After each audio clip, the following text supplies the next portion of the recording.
Hi, it's Karen King of the Karen King Group, and we are here today to talk to you about what else you can do with a basement. If you have kind of a rough basement that you don't want to put sheetrock up and finish it completely, here's some great tips. Paint the walls. See how nice this is? This is just a cinder block foundation, and they just painted the walls and how it looks great.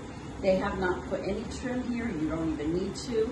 They put the great laminate on the floor. This is that tongue and groove laminate so that it's waterproof, and so it just really always looks great. It looks like wood.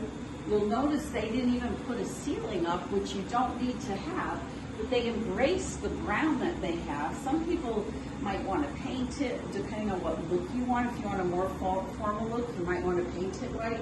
In this case, we were going for the rustic look, and this owner has brought in nice shelving. So I'm going to come over here. The shelving that shows the rough look, so that when you look up here with a little bit of track lighting that they've added, it all looks really great.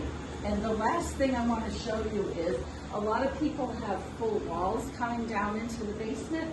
This owner has taken the full walls down, have this is kind of just rough cut lumber, and painted it. And it really is a nice open look, so now you can see the stairs, but it just like brings the whole rustic look in here, but really makes it a finished look. So we hope this helps. Let us know if you need more tips for your home. We're glad to come over and speak with you about that.